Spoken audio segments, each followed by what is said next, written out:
Bienvenue sur mon podcast. Mon nom est Catherine Solaris et ici je partage avec vous mes expériences personnelles. Contrairement à ma chaîne YouTube ou à mes livres et formations où je présente plutôt des notions et de la théorie. Donc si vous avez envie d'entendre des expériences vécues et des réflexions sur le domaine de l'ésotérisme, de la spiritualité et du développement personnel, vous êtes à la bonne place.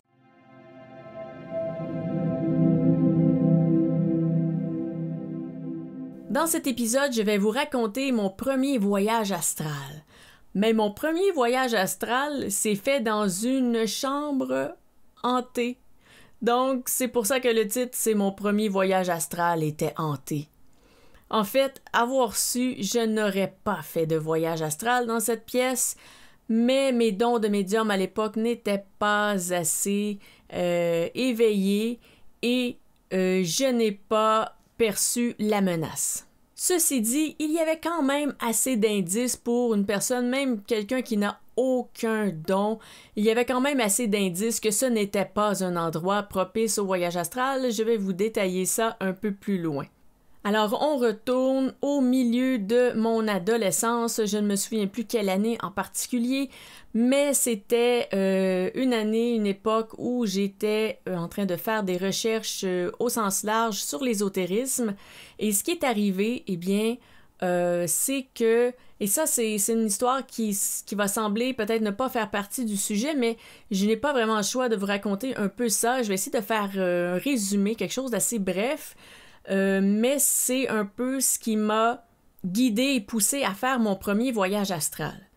Alors, j'ai vécu toute ma vie avec un seul parent, depuis l'âge de 4 ans à l'âge d'environ, c'est ça, je me souviens plus à quelle époque c'était, mais peut-être 15-16 ans, je n'ai pas connu l'autre parent, donc je n'ai pas connu mon père. Et à cette époque, j'avais ressenti vraiment un sentiment de « je veux le revoir et ça va être là maintenant, c'est tout de suite que je veux le revoir ». Et il a été retrouvé et ce qui est arrivé, c'est que mon père avait, au moment où je l'ai retrouvé, avait un cancer généralisé. Et il était donc, si on veut, en phase terminale parce que l'année d'avant, il avait fait plein de traitements, chimio, radio, tout ça. Il avait perdu ses cheveux. Il avait des marques sur le corps. Je ne me souviens plus pourquoi. Mais au moment où je l'ai retrouvé, il avait tous ses cheveux. Il avait l'air normal. C'est juste que lorsqu'il toussait, ça toussait comme c'était le fin fond du néant. C'était vraiment un tousse que je n'avais jamais entendu de ma vie. C'était quand même assez impressionnant parce qu'il avait le cancer du poumon. Donc, ceci dit, je l'ai retrouvé et il m'a emmené faire un tour au mariage de ma cousine qui habitait à environ 7 heures de route de la maison. Donc, ça a été quand même, on s'entend, 7 heures de route, c'est long. Donc, on a le temps de discuter dans la voiture amplement, de faire connaissance, de parler de ci, de ça. Et à travers tous les multiples sujets et toutes les histoires qu'il me racontait, parce que c'était un grand raconteur, il était vraiment très intéressant, ultra drôle. Et à travers tout ce qu'on s'est raconté, eh bien, l'ésotérisme est venu sur le sujet. Donc, on a parlé un peu d'ésotérisme et je lui ai raconté que j'avais quand même des dons qui avaient commencé à se développer, mais que je voulais apprendre à comment ça fonctionne, apprendre à les utiliser, à les maîtriser, tout ça. Et lui, il m'a dit qu'il avait déjà fait des méditations transcendantales, qu'il avait déjà fait des voyages astraux plutôt, et qu'il allait pouvoir me coacher, si on veut, ou m'apprendre enfin comment faire. Donc, pour le sujet du voyage astral, ce qu'il m'avait dit, c'était une méthode quand même assez simple.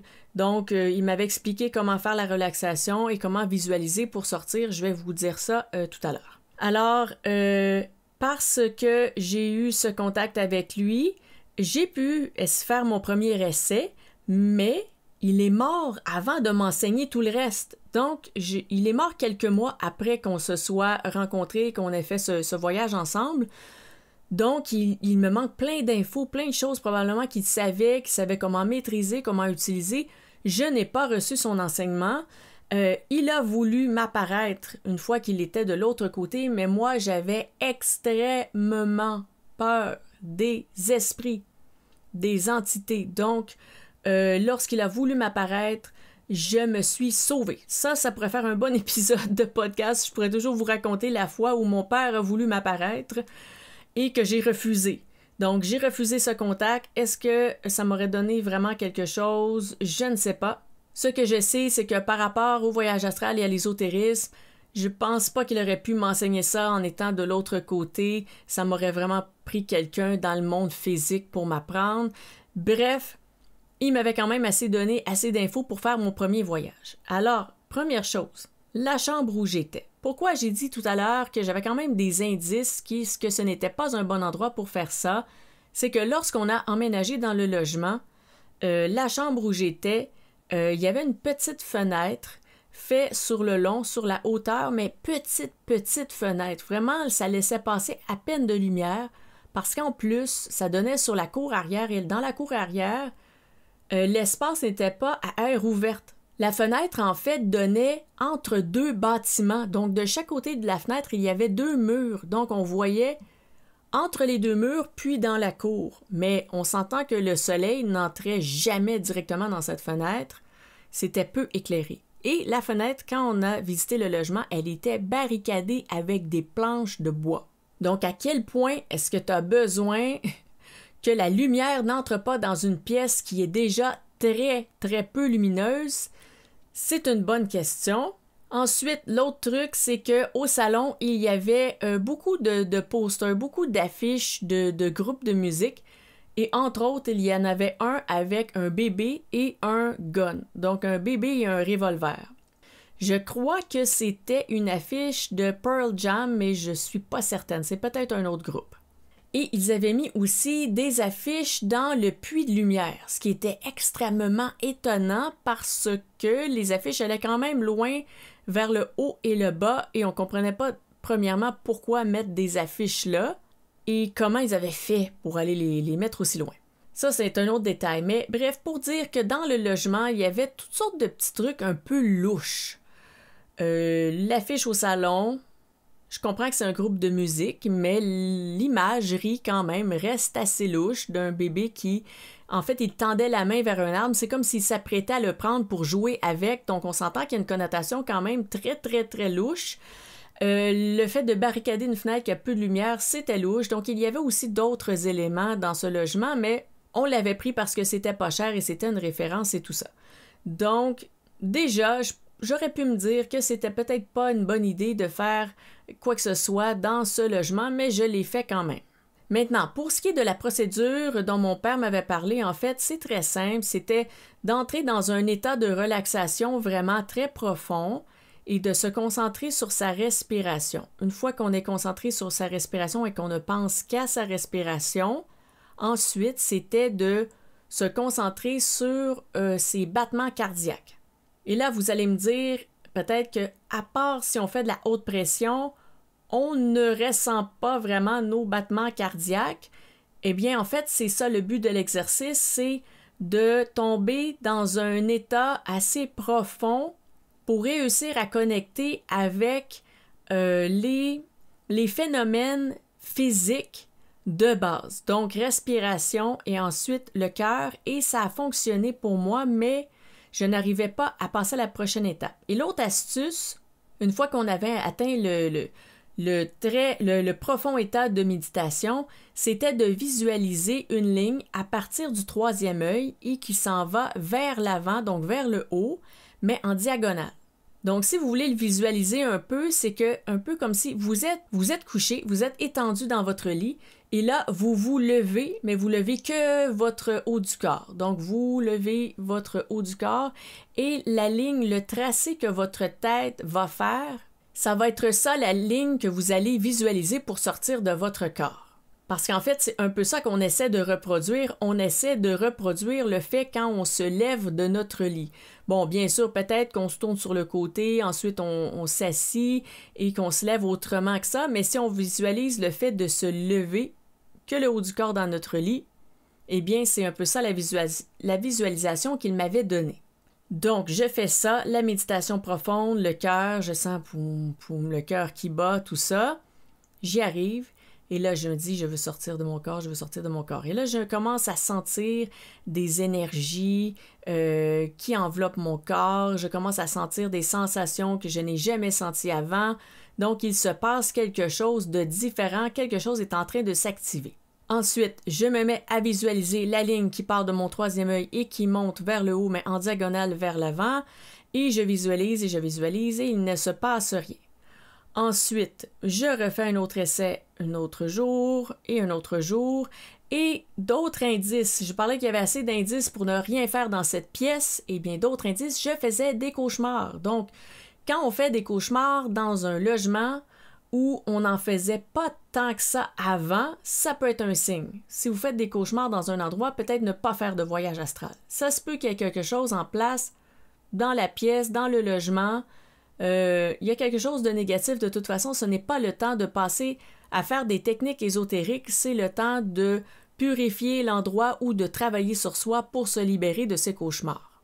Mais bref, étant ado, étant en exploration et n'ayant pas de guide, parce que là, mon guide était mort, le guide, mon guide, mon père m'a quitté avant de m'enseigner, j'étais laissée à moi-même. Donc, j'ai fait de mon mieux. Alors, j'ai continué à faire des essais et ça ne fonctionnait pas. Alors, ce que j'ai fait pour sortir, et là, ça a réussi, malheureusement, mais bon, ça a réussi. Ce que j'ai fait, c'est que je faisais beaucoup de rêves lucides. En fait, j'en fais encore et j'en faisais aussi quand j'étais très jeune. Donc, finalement, j'ai toujours fait des rêves lucides, pour résumer. Mais voilà, je me suis dit, tiens, je vais essayer de me servir de mes rêves lucides pour sortir en voyage astral. Alors, ce que j'ai fait, c'est que j'avais tellement pratiqué la méthode d'être couché dans le lit, de se reposer, de se calmer, puis ensuite de se concentrer pour sortir, qu'à un moment, j'ai fait un rêve et j'étais, je crois, dans un champ. Et là, je suis tombée en mode lucide et je me suis dit, hey, je suis en train de rêver. Et là, j'ai fait, j'en suis dans un champ toute seule. C'est parfait, il n'y a personne pour me déranger, il n'y a pas d'autres personnages, il ne se passe rien, c'est tranquille. C'est l'endroit propice. Je vais me coucher dans le champ et je vais faire ma technique que je fais dans la vie réelle, mais je vais la faire dans mon rêve. Et là, ça a eu un effet vraiment intense. La première chose qui s'est passée, c'est que j'ai ressenti des vibrations, mais des vibrations extrêmement fortes. Ça brassait. C'était comme un marteau-piqueur, mais directement sur moi. Comme ça, là. Ça bougeait, ça vibrait intense. C'était super fort. Et c'était tellement impressionnant que ça a failli me déconcentrer. J'ai failli perdre mon focus sur le fait d'être en train de sortir de mon corps. Donc, je me suis dit non, il faut pas que je pense à d'autres choses. Oui, c'est impressionnant, oui, c'est quelque chose. Je faisais waouh, qu'est-ce que c'est que ça? Mais là, je me disais concentre-toi pour sortir. Et je suis sortie. Au moment où j'ai quitté mon corps, la vibration, tout ça, tout ce qui était intense, presque insupportable, ça s'est arrêté. Pouf! Terminé. Le silence, le calme, la paix, je flottais dans ma chambre. Et là, j'ai comme flotté vers le haut et dévié vers un coin de ma chambre et je me disais, je peux me déplacer en flottant, c'est super. Et j'étais vraiment lucide, j'étais présente, je savais ce que je faisais, je savais que j'étais dans l'astral, mais je continuais à garder le focus sur le fait de sortir et non pas de penser à mon corps, parce que si j'avais fait ça, je serais retournée dans mon corps. Et ça, je le savais. Je sais pas si mon père me l'avait dit ou si j'avais lu ou entendu ça ailleurs, mais je savais que je ne devais pas faire ça, donc c'était de garder le focus sur le fait de sortir de son corps. Mais là, je vous ai dit au début de l'épisode que la chambre était hantée. Et c'est là que le problème arrive, parce que là, je suis dans un des coins de ma chambre en train de flotter et d'essayer d'observer la chambre. Donc, je commence à voir, parce qu'au début, tout était complètement noir, tout était opaque. Et plus le temps passait, plus je commençais à voir. C'est comme si on est dans une pièce lumineuse depuis des heures, et là, on entre dans une pièce sombre, pas complètement sombre, mais où il n'y a pas de lumière, et là, on commence à s'habituer doucement à la noirceur, l'obscurité, là, on commence à voir les objets et plus ça va, mieux on voit les objets. C'était exactement ça. C'est comme si ma vision était en train de se placer. C'est comme si, puisque je n'avais plus ma vision physique, ma vision astrale était en train de s'ouvrir. Et là, je commençais à voir ma chambre, les objets qui étaient dans ma chambre et tout ça, le décor apparaissait doucement. Mais ce qui est apparu aussi, ce sont des yeux jaunes, des yeux dorés qui illuminaient. Donc, des yeux jaunes qui illuminent, mais qui sont dans une masse noire. Mais la masse sombre, la masse noire qui était en fait les corps de ces entités, elle était opaque. Il n'y avait rien de plus noir que ce noir. C'est un noir plus profond. C'est une obscurité plus profonde et plus noire que l'obscurité. Pour essayer de décrire, c'est à peu près ça. Et il y a des gens qui m'ont déjà dit avoir vu ça dans la vie éveillée, des ombres qui étaient plus sombres que l'ombre. Donc, par exemple, descendre dans un sous-sol, regarder dans un miroir, il fait déjà noir dans le sous-sol, mais voir quelque chose d'encore plus noir dans le miroir, une silhouette. Ça, on m'a déjà décrit ça, et moi, en fait, je l'ai vu, mais je l'ai vu dans l'astral. Donc, c'était des entités extrêmement négatives, très lourdes. Elles étaient aussi méchantes, sadiques et agressives. Et là, ce qu'elles ont fait, bien sûr, elles m'ont vu. J'ai ressenti une sorte de rire, de comme ça, mais ça se ressent, ça s'entend pas. J'ai senti, oh, il y a quelque chose qui va pas. Qu'est-ce qu'ils font là, eux? Et pourquoi ils ont l'air heureux de me voir, mais pas heureux de la bonne façon? Et là, ce qui est arrivé, c'est qu'ils m'ont attaqué. Et une attaque astrale, c'est très difficile à décrire parce que j'ai déjà fait la description à quelqu'un qui connaît bien l'ésotérisme, donc il y a beaucoup de notions et plusieurs dons. Et je pensais lui avoir super bien décrit l'attaque astrale, qu'est-ce que ça fait, tout ça. Mais la personne, elle me disait qu'elle comprenait. Et puis, un jour, elle l'a vécu, elle, une attaque astrale, parce qu'il est arrivé une situation, bref, elle n'aurait pas dû se faire attaquer, mais c'est arrivé, parce qu'on travaillait sur un cas en particulier, un truc ésotérique, bien sûr, et elle a vécu l'attaque astrale, et elle m'a dit à ce moment-là, « Je pensais que tu me décrivais des cauchemars intenses. Je pensais jamais que c'était ça, une attaque astrale. » Et là, je lui ai dit, « OK, mais maintenant que toi, tu l'as vécu, quel mot est-ce que tu utiliserais pour la décrire? » Et elle m'a dit, « Ça ne se décrit pas. Ça se vit parce que c'est trop intense, c'est trop fort et c'est trop un truc énergétique. » Alors, voilà. Donc, les entités m'ont attaqué. Bien sûr, je suis retournée dans mon corps instantané. Donc, le retour dans le corps qui est d'un seul coup, c'est quelque chose de dur, on a le cœur qui bat, boum, boum, boum, boum, boum, la respiration qui va vite, on est ébranlé, troublé. Et ce que ça fait aussi, c'est qu'avec l'attaque astrale, c'est qu'on se réveille avec la charge d'énergie de ces entités-là. Donc, on se sent vraiment très mal. Et là, donc, je me suis réveillée. Alors, ça a fait cesser l'attaque astrale. Mais ce qui s'est produit par la suite, c'est que là, j'ai eu un contact direct avec ces entités. Donc, malheureusement, tout le temps qu'on est resté dans ce logement par la suite, tous les mois qui restaient sur le bail avant qu'on déménage, je me suis fait attaquer encore. Et là, c'était pas parce que j'étais sortie dans l'astral, ils attaquaient mon corps qui dort. Et là, vous n'avez pas à avoir peur et à vous effrayer parce que je raconte des choses comme ça. Des choses négatives, il y en a dans l'ésotérisme. C'est pas... c'est comme dans la vraie vie. Dans la vraie vie, il y a des choses négatives. Dans la vraie vie, il y a des personnes négatives aussi. On vit dans un monde avec plein de gens négatifs. C'est pas ça qui empêche de vivre et de vivre des belles choses, des bonnes choses et d'être heureux. Oui, ça peut avoir un impact, mais oui, aussi, on peut se débarrasser de cet impact-là. On peut se débarrasser autant de ces gens-là, débarrasser dans le sens de les enlever de notre vie, bien sûr. Et on peut aussi se débarrasser de ces entités négatives. Donc, c'est pas parce que je vous raconte des trucs qui me sont arrivés que ça va arriver à n'importe qui. C'était extrêmement situationnel. et pour des raisons, et il y a vraiment un contexte, et c'est pour ça aussi que je dis dans ma vidéo sur YouTube par rapport au voyage astral, dans les conseils pour faire un bon voyage astral, vous devez être sûr que le lieu est pur, que le lieu est bon, que le lieu est positif. Si vous habitez là depuis des années, que vous êtes bien, oui, c'est très probablement bon. Des lieux qui sont négatifs et qui ne sont pas propices au voyage astral, il n'y en a pas tant que ça, à mon avis. À mon avis, je pense que ce sont des exceptions.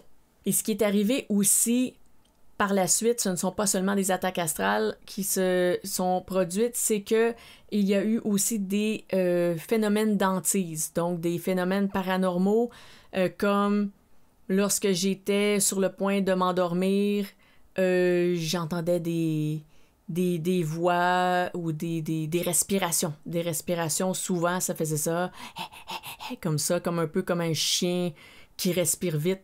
Ou sinon, ça cognait à l'extérieur de ma porte, des petits coups, ou toutes sortes de trucs comme ça. Ça, je pourrais peut-être en reparler, sinon, dans un autre épisode spécifique à ces petits phénomènes qui se sont produits par la suite. Et j'ai fait plein de choses pour me protéger. Ça n'a pas tout fonctionné, mais la solution, finalement, ça a vraiment été de déménager. À mon avis, la chambre n'était pas barricadée avec des planches de bois, pas la chambre, mais la fenêtre de la chambre n'était pas barricadée avec des planches de bois pour rien. J'ai l'impression qu'il y a eu des rituels. Donc, on parle ici de magie noire et de très probables invocations démoniaques. Invocation, peu importe le terme qu'on veut, mais appel à des entités maléfiques et qui a été fait là. Et là, ça prend un rituel un peu plus fort là, pour dégager tout ça. Ça prend vraiment comme la puissance, par exemple, de l'archange Michael. Peut-être pas de lui directement parce que lui, je vous en reparlerai des archanges une autre fois, mais quelqu'un de son équipe, je vais dire, de Michael pour vraiment aider à faire un nettoyage là-bas parce que c'était vraiment un cas particulier, sa chambre. Il s'est passé des choses là-dedans, ça c'est clair. Et quand on est déménagé ailleurs, on est parti pendant peut-être une dizaine d'années et par la suite, moi, de moi-même, je suis déménagée, mais dans l'appartement à côté de celui-là. Et la personne avec qui j'habitais m'a dit « C'est drôle, j'entends cogner sur le mur dans le couloir. » Mais j'ai dit « Où ça, dans le couloir? » Et il m'a indiqué où et j'ai fait « Oh, wow! » Ça, c'était la chambre hantée. C'était la chambre hantée où j'ai fait mon premier voyage astral. Et là, je lui ai dit « Est-ce qu'il y avait quelqu'un dans la chambre? » Et il me dit « Non, mais j'ai déjà entendu les voisins parler, puis ils parlaient un peu de phénomènes paranormaux, tout ça. » J'ai dit « Oui, mais c'est ça, c'est une chambre hantée, donc si t'entends cogner sur le mur, fais comme si de rien n'était, ignore, parce que c'est en créant justement un contact que ça va amplifier les phénomènes, et puis on voulait pas non plus qu'ils trouvent un moyen de traverser de l'autre côté, parce que là, on habitait dans le logement juste à côté. Comme je disais tout à l'heure, le logement avait été trouvé par des contacts, donc les contacts m'avaient retrouvé un logement, et donc il était à côté de l'ancien. Alors ensuite, ce qui est arrivé, c'est que je n'ai pas refait de voyage astral de manière volontaire parce que quand on a une expérience comme ça ne donne pas le goût de recommencer. Bien sûr que non. Donc je suis restée pendant des années avec aucune envie de réessayer le voyage astral. Par contre, ça a toujours été dans mon cas quelque chose de spontané. Donc, j'ai toujours eu des moments où je sors dans l'astral. Il y a des nuits où je suis vraiment dans ma tête, donc dans mes rêves, dans mon subconscient, et c'est très fort, je suis vraiment dans mon corps. Et il y a des nuits où je sors dans l'astral. Il y a aussi des endroits dans l'astral que j'appelle un peu un entre-deux, entre le rêve et l'astral. Et là, c'est pas un voyage astral où notre âme au complet est sortie de notre corps, mais c'est plutôt une projection astrale dans le sens que c'est notre conscience qui va se promener dans l'astral, et là, ça devient un peu un entre-deux entre l'astral et le rêve, et c'est ce que j'appelle un rêve astral, parce que là, il y a un mélange, et ça, justement, ça crée aussi beaucoup de confusion, je trouve, pour les gens à définir, faire la différence entre ce qui est un rêve et un voyage astral, mais bon, ça, c'est un autre sujet. D'ailleurs, si vous voulez des informations sur le voyage astral, j'en donne sur ma chaîne YouTube, donc si vous voulez des notions, les notions, c'est sur YouTube, c'est dans les vidéos, et les expériences, c'est ici sur le podcast. Et pour ce qui est de ce premier voyage astral, ça fait pas mal le tour. Sinon, j'en ai eu d'autres expériences dans l'astral. Ça a été, comment je dirais, ce ne sont pas des voyages astraux que j'ai fait de manière volontaire, c'est du semi-volontaire et involontaire. Dans le sens que les voyages astraux que j'ai fait par la suite, c'est que j'avais un objectif. Donc, j'avais en tête, OK, moi, je veux sortir parce que je veux aller chercher telle information ou je veux aller à tel endroit. Je veux savoir telle chose. Et là, ce qui arrivait, c'est que durant la nuit, je faisais le voyage astral de manière spontanée et j'allais exactement à l'endroit que j'avais choisi parce que j'avais déjà déterminé la destination ou l'objectif de mon voyage et ça se faisait tout seul. Et c'est pas mal de cette façon-là que j'utilise la majorité de mes dons de toute façon, que ce soit la voyance, la médiumnité, le voyage astral, n'importe quoi d'autre. Souvent, ça va être de déterminer des objectifs, puis je laisse aller et les choses se font d'elles-mêmes. Donc, des voyages astraux vraiment forcés dans le sens de je m'installe et je veux sortir là maintenant. Je n'en ai pas tant refait que ça. Il y a eu peut-être quelques autres épisodes, mais pour vrai, la fois la plus mémorable, c'est celle-là que je viens de vous raconter. Alors voilà, pour ce sujet, ça fait pas mal le tour. Donc, je vais vous dire au prochain épisode. Alors, on se revoit. À la prochaine, au plaisir.